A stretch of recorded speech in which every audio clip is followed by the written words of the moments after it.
Ya. Nah, sekarang agak mundur. Iya. Iya, Bu Isa.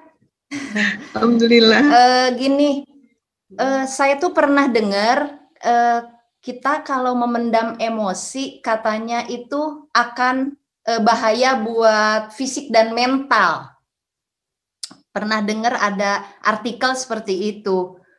Sedangkan kita kan katanya harus jangan marah gitu, istighfar aja. Apa betul seperti itu berbahaya buat fisik sama mental saya? Tapi saya juga memang melihat itu terjadi pada adik saya yang paling kecil. Dia itu jarang marah. Jadi kalau marah atau sedih dia pendam sampai dia itu saking memendam kesedihan. Waktu itu saya melihat langsungnya tuh pas ayah kami meninggal.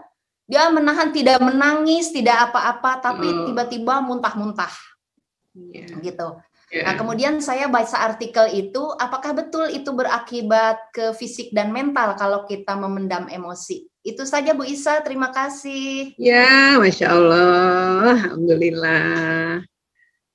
Ya, baik, saya buka slide aja supaya mudah dijelaskan ya. Izin ya, Mbak Linda ya. Nah, jadi pertanyaan Bu Evi tentang emosi kalau ditahan itu apakah mengganggu fisik dan mental ya. Nah, jadi kan ini emosi di sini nih, yang limbik system kan. Nah, kalau kita tahan nggak mau nangis, nggak mau diomongin, nggak mau istighfar, ini nanti akan ya terjadi sambungan-sambungan di otak tentang peristiwa yang dialaminya, jadi sangat-sangat dia ingat. Itu yang disebut mengganggu mentalnya. Dan emosinya tetap marah misalnya, nggak naik. Itu yang mengganggu emosinya. Nah, emosi ini ada energinya. Makanya emosi kalau bahasa Inggris ini energy in motion, emotion. Ya. Nah, energi marah itu bisa jalan lewat sistem saraf dan nanti terekam di sel-sel tubuh. Nanti paru-parunya jadi sesak, lambungnya paling sering lambung nih, asam lambung meningkat, akhirnya kepenuhan di lambung, naik dia ke mulut, makanya istilahnya GERD sekarang.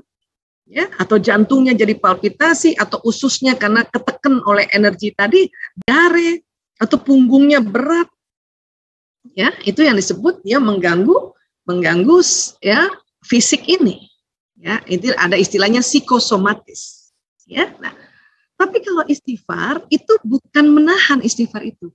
Istighfar itu teknik releasing, merilis.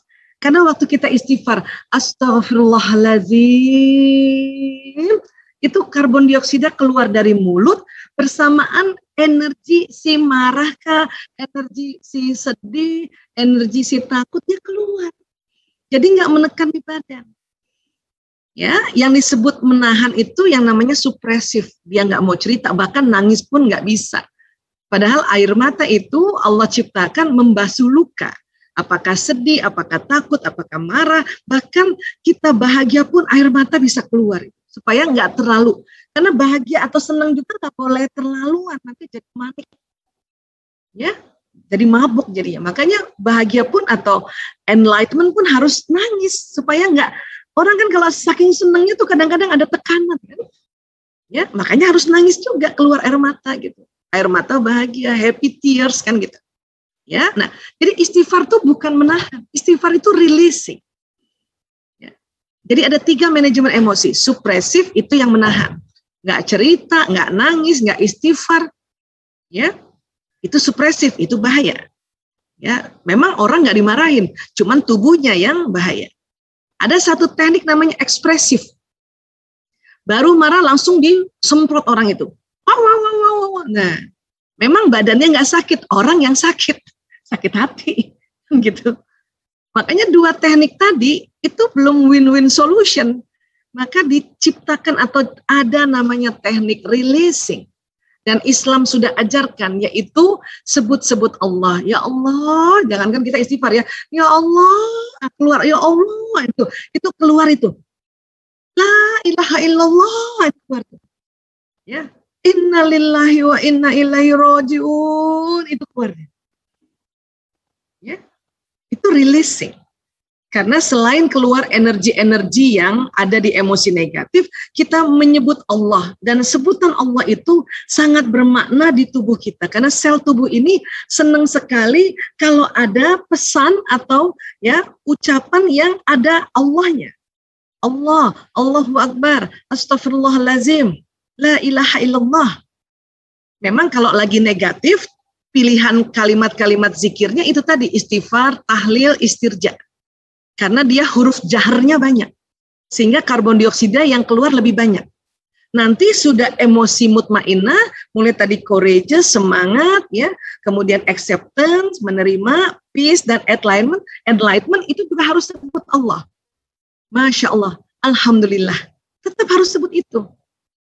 Tapi pilihan sebutannya hamdalah dan Masya Allah, tabarakallah, itu tidak perlu mengeluarkan karbon dioksida yang banyak. Karena kita sudah di level mutmainnah, tapi harus sebut Allah supaya nggak kebablasan. Karena ada emosi yang kebablasan, istilahnya manik atau mabuk. Nah, itulah namanya releasing. Jadi istighfar itu bukan berarti menahan, bukan. Istighfar ini releasing. Boleh nggak kita tegur orang itu? Boleh, tapi istighfar dulu supaya kalau kita mau tegur orang atau menyampaikan dia kekhilafannya, ada adabnya. Satu, tidak depan orang, dan tidak dalam intonasi yang penuh kemarahan. Karena bukan orang itu tersentuh, tapi tersinggung. Ini yang bahaya. Ya,